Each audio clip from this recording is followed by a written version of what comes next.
আমি সবেমাত্র বিয়ে করে আমার শ্বশুরবাড়ি এসেছি। শ্বশুরবাড়িতে আজকে আমার প্রথম রাত, মানে আমার ফুলশয্যা।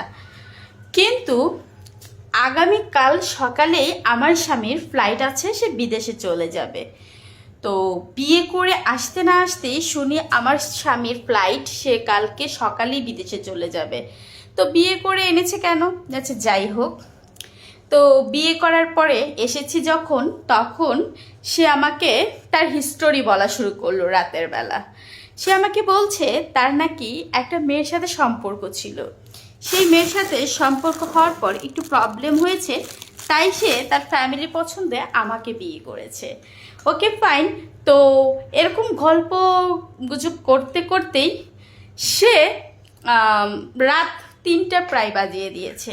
3টের পরে যে একটু আমার কাছে আসতে চাইলো, আমার কাছে একটু পাশে পাশে আসতে চাইলো, সেই সময় তার মা এসে গেট টাকাটাকি শুরু করে দিল।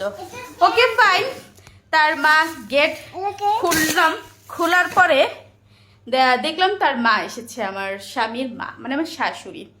Okay fine. শাশুড়ি আসার পর বললাম কি হলো, তখন শাশুড়ি বলছে আমার শ্বশুর নাকি অনেকটা অসুস্থ লাগছে, জলদি করে আমাকে যেতে বলছে। Okay fine. তখন আর স্বামীর কাছে যাওয়া হলো না, কি করলাম, শ্বশুরের কাছে গেলাম। গিয়ে দেখলাম শ্বশুর শুয়ে আছে। এখন কি হয়েছে সেই ভালো জানে, আমি তো জানি না। যাই হোক, আমাকে বললো পাটা একটু টিপে দিলাম। দিতে দিতে ভোর হয়ে গেল। যাই হোক, আমি ঘরে আসলাম, এসে দেখি আমার স্বামী সব গুছাগুছি শুরু করে দিয়েছে, সে বিদেশ চলে যাবে। ওকে ফাইন, বিদেশ চলে যাবে। তো আমি খুব কান্না করছিলাম যে আমাদের ফুলশয্যা রাতটাও হলো না। তারপরেও ফুলশয্যা রাত তো হলোই না, দুটো ভালো করে কথাও বলতে পারলাম না তার ফ্যামিলির জন্য।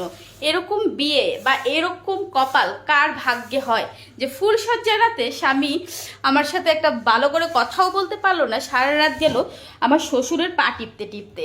আর সকালবেলা উঠে আমার স্বামী সব কিছু রেডি করে বিদেশে যাওয়ার জন্য প্রস্তুত, আর না গেলে তো তার সব টাকা পয়সা মার যাবে। যাই হোক, সে বিদেশে গেল, আমি খুব কান্নাকাটি করলাম, তাকে এয়ারপোর্ট দিয়ে আসলাম। Okay fine. এসে ঘরে খুব কান্নাকাটি করে যেটাই করুক, তারপর আমি খুব ভালো মতো আমার স্বামীর জন্য আবার অপেক্ষা করতে থাকলাম। কিন্তু এইখানেই ঘটলো বিপত্তি হচ্ছে আমার স্বামীর সাথে আমাকে মেবি আমার শাশুড়ির কোনো একটা প্রবলেম আছে, আমার সাথে হয়তো সংসার করতে দিবে না। তো আমাকে আমার ঘরে একদিন একটা ছেলে রাতের বেলা ঢুকিয়ে দিয়েছে। এটা হচ্ছে ফার্স্ট পার্ট। দ্বিতীয় পার্ট শুনতে হলে আমার সাথে কানেক্ট থাকো।